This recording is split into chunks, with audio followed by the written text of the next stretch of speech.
For describing data.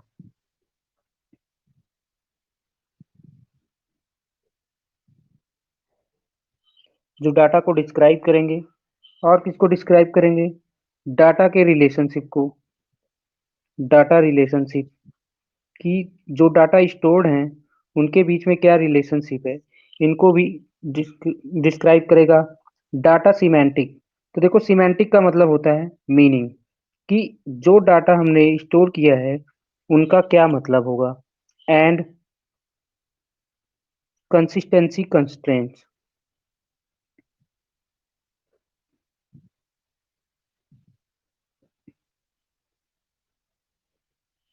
मतलब कि data की कंसिस्टेंसी को कंसीडर, मतलब कंस्ट्रेंट मतलब होता है कंडीशंस, इनको मतलब कि इनकी कंडीशंस को भी बताया जाता है कि कौन कौन सा इस डाटा को कंसिस्टेंट रखने के लिए हमने इसमें कौन कौन से कंडीशन अप्लाई किए हैं। ये सारी की सारी चीजें किसमें बताई जाएंगी? डाटा मॉडल के भी बारे में बताया जाएगा। यहाँ तक समझ में आया नहीं समझ आया?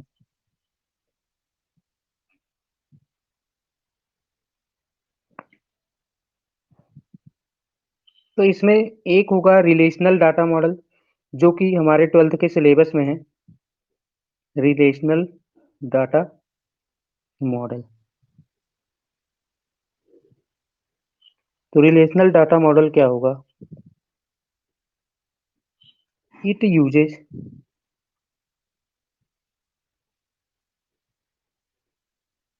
Collection of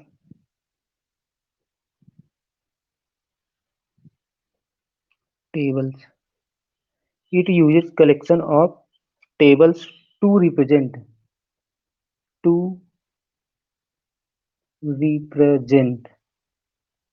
both data and relationships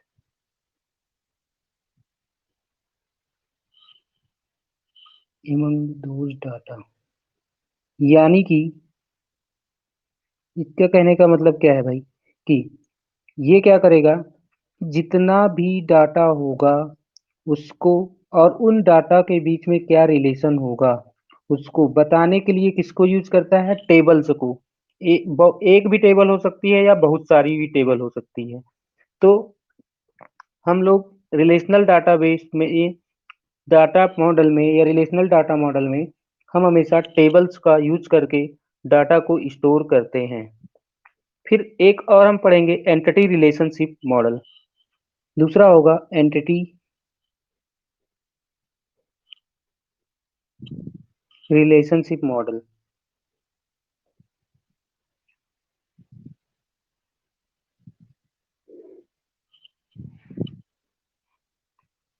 ये एक हायर लेवल डाटा मॉडल होता है।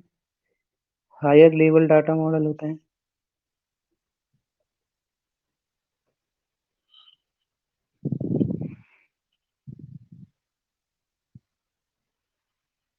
और इसका ज्यादातर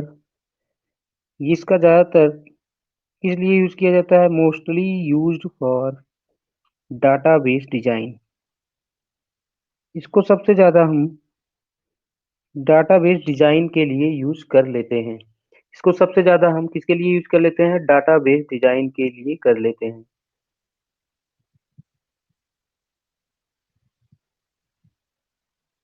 मैसेज कर देना यहाँ तक, यस या नो मैसेज कर दो फटाफट। अगर यहाँ तक क्लियर समझ में आ गया हो तो यस या नो एक बार मैसेज कर दो बस।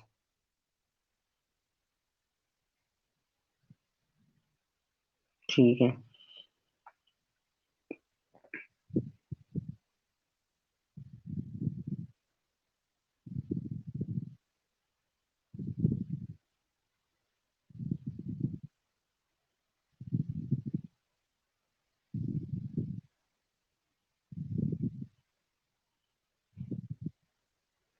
तो डाटा मॉडल होता क्या है? डाटा मॉडल एक रिप्रेजेंटेशन का तरीका होता है।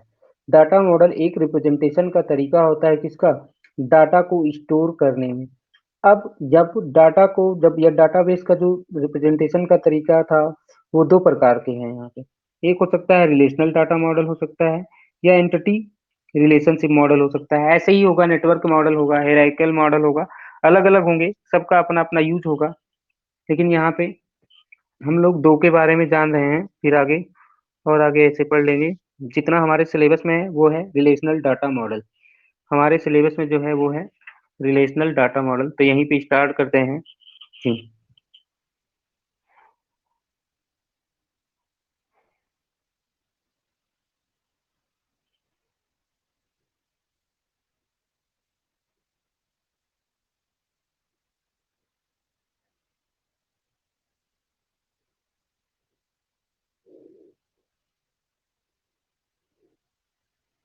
रिलेशनल डाटा मॉडल क्या बताता है कि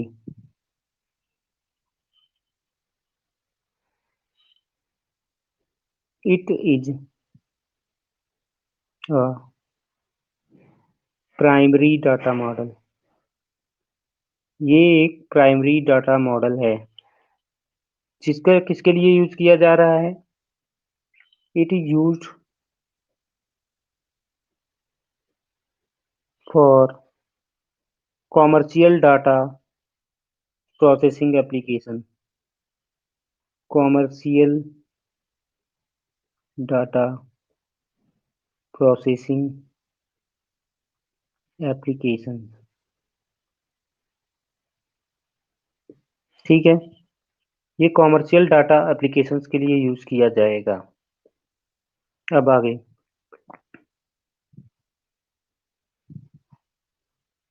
तो हम्म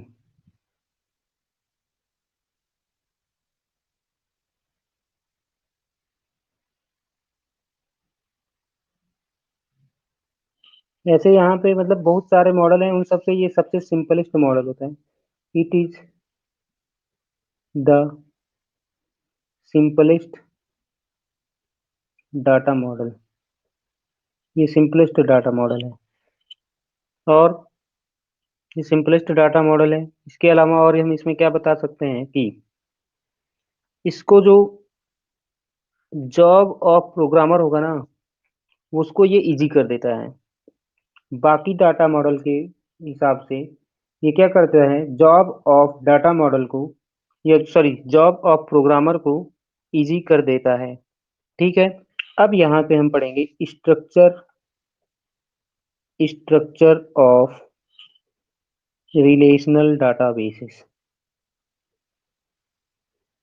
स्ट्रक्चर ऑफ रिलेशनल डाटाबेसेस।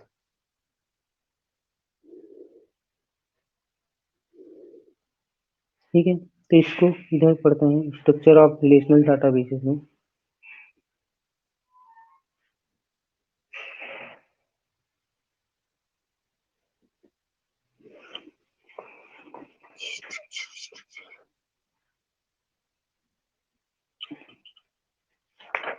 देखो structure of relational databases.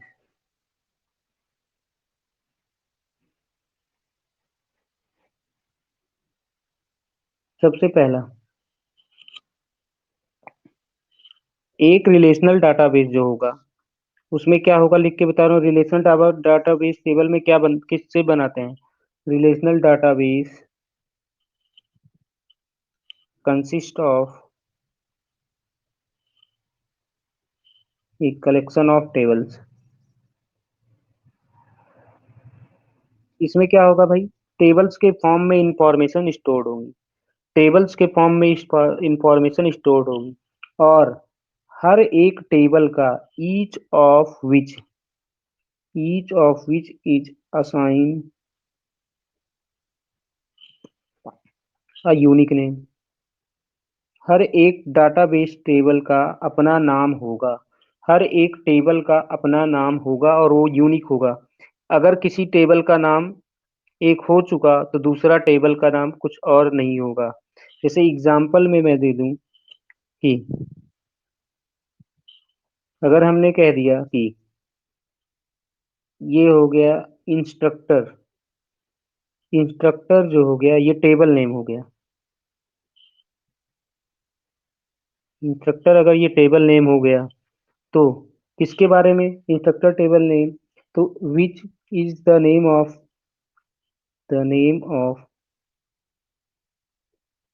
Table which ये टेबल का नाम है। Which stores the information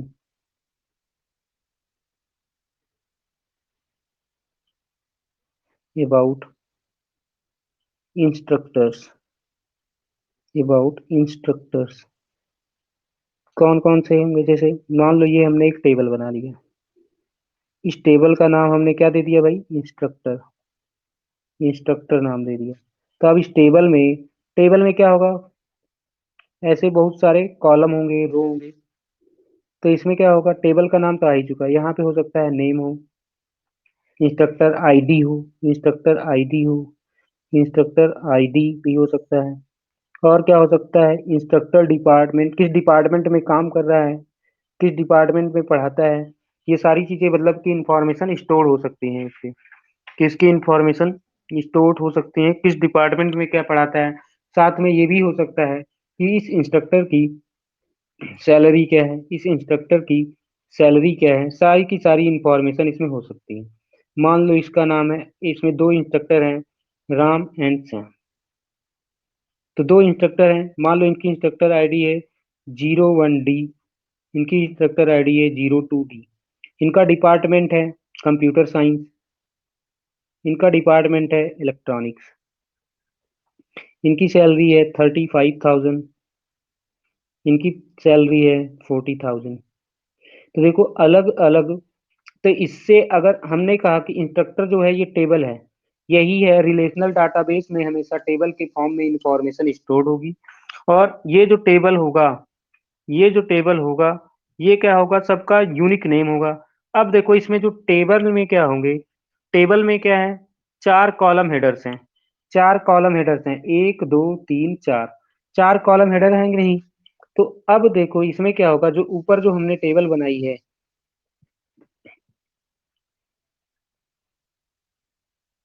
instructor table has, instructor table has following property.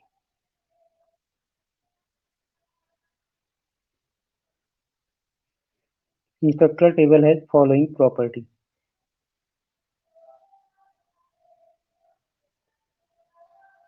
सबसे पहला, इट हैज,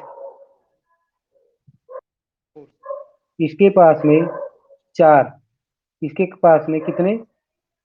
चार। अरे तुमने वॉइस क्यों खोल लेते हो? वॉइस नहीं खोलो ना तो दिक्कत हो जाती है इससे।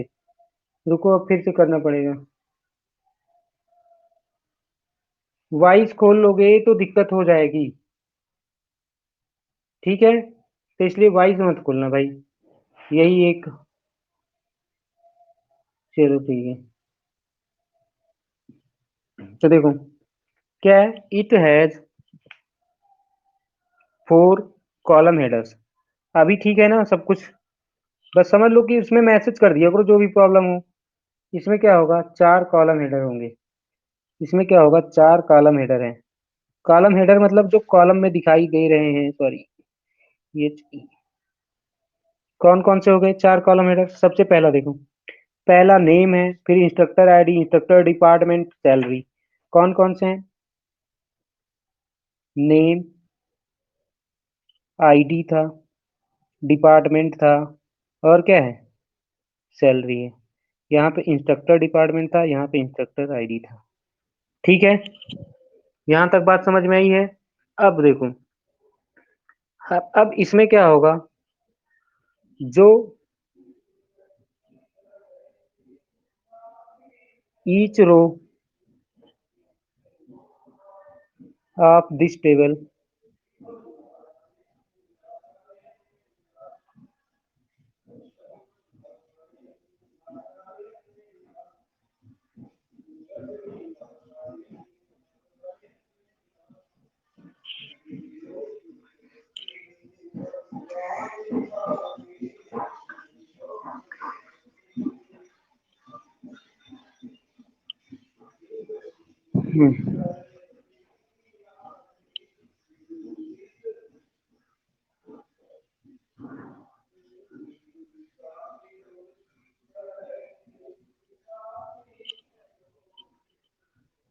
अब देखो रो में क्या क्या इंफॉर्मेशन है भाई।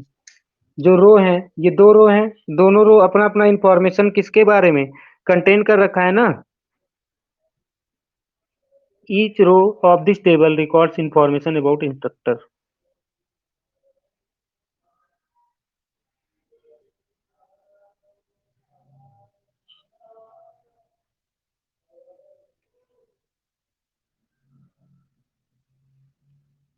तो देखो इसमें क्या होगा, each row of this table, each row of this table stores information about या records the information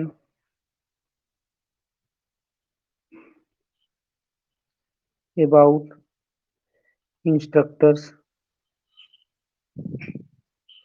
किसके किसके बारे में भाई, आई नेम और आईडी और डिपार्टमेंट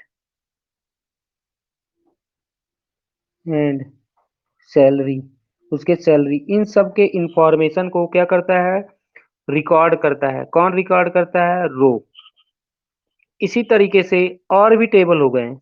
हर एक टेबल में क्या होगा कि हर एक टेबल में अपना मतलब कि इंफॉर्मेशन होगा जिसमें रो और कॉलम में स्टोर्ड होगा। कभी कभी ऐसा होगा कि एक टेबल दूसरे टेबल से कैसे रिलेटेड है, वो सारी की सारी चीजें मतलब बनाई जाती है।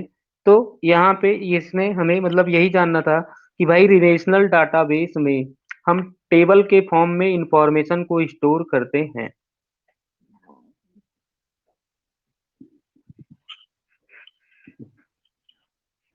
यहाँ तक समझ में आ गया है? तो एक बार मैसेज कर दो फटाफट यस, फिर उसके बाद आगे स्टार्ट करें।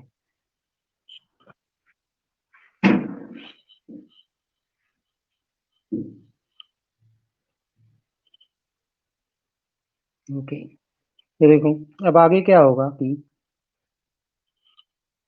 टपल क्या होगा या रो क्या होता है। रो जो होगा,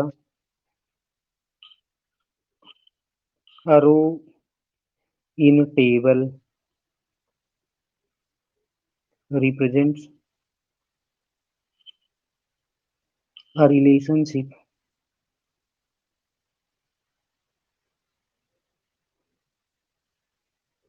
among,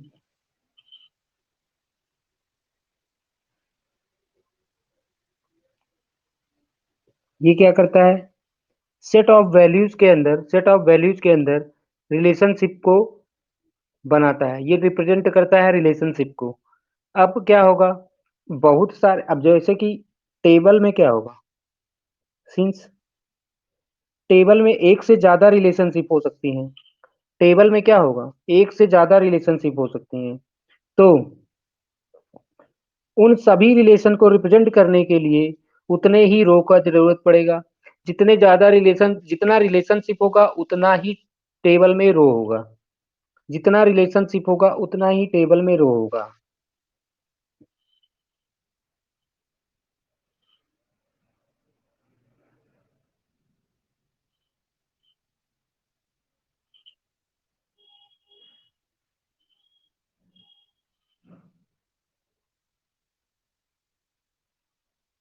तो इस प्रकार से क्या होता है कि हम कि टेबल टेबल और उसके बीच में क्या कहते हैं कि रिप्रेजेंट कर देते हैं, टेबल और रिलेशन के बीच में एक रिलेशन बन जाएगा। टेबल और हाँ, टेबल और रिलेशन के बीच में भी एक मतलब कि क्या कहते हैं कि इंफॉर्मेशन जो कि मतलब किसमें, रिलेशनल डाटाबेस में स्टोर हो रहा है। अब इसी को हम क्या कहें, टपल बोल देते हैं, टपल। अब टपल होता क्या है, टपल ये रो ही है एक tuple, sequence of list of values हो गए। टपल क्या होगा, टपल रो को ही बोलते हैं, टपल किसको बोलते हैं, रो को ही बोलते हैं। ये चीज ध्यान में रखना। अब जैसे ये सेट ऑफ वैल्यूज था, तो वैसे ही देखो यहाँ पे लिखा नहीं था, ये सेट ऑफ वैल्यूज है, तो उसी प्रकार से टपल भी क्या होगा, टपल भी क्या होगा, ये होगा a sequence of values, a set of values, a sequence और लिस्ट ऑफ वैल्यूज हैं। क्योंकि जो टपल्स होते हैं वो रो ही होते हैं। अगर मान लो कि अगर मान लो कि n रिलेशनशिप्स होंगे तो n टपल होंगे। If a relationship between n values is represented by n tuples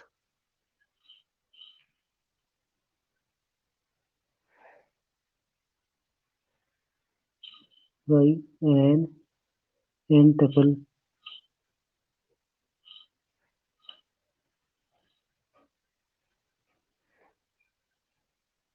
तो देखो अगर मान लो कि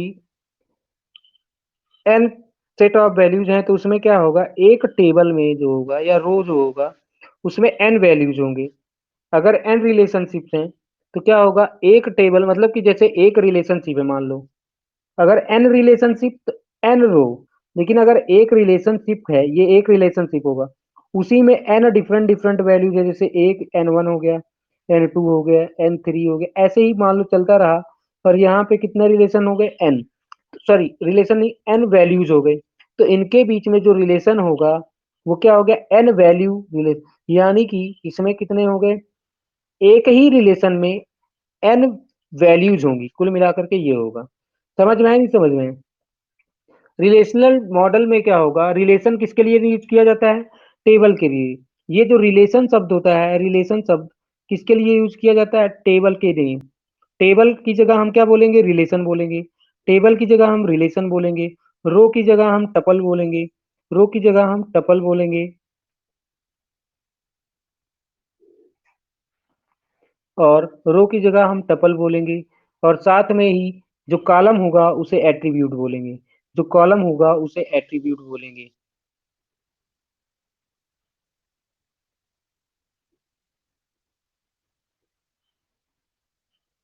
जो कॉलम होगा उसे हम एट्रीब्यूट बोलेंगे। तो इसी को मतलब कि जो टेबल होगा एक रिलेशन को ही तो रिप्रेजेंट करता है, तो इसलिए उसका जो टेबल का जो नाम है वो हो गया है रिलेशन।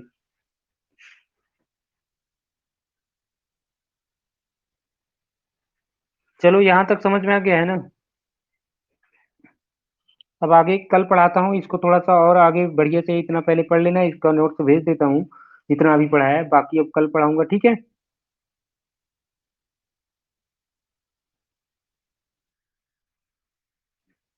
अच्छा जी। देखो जैसे मान लो ये टेबल बना दिया।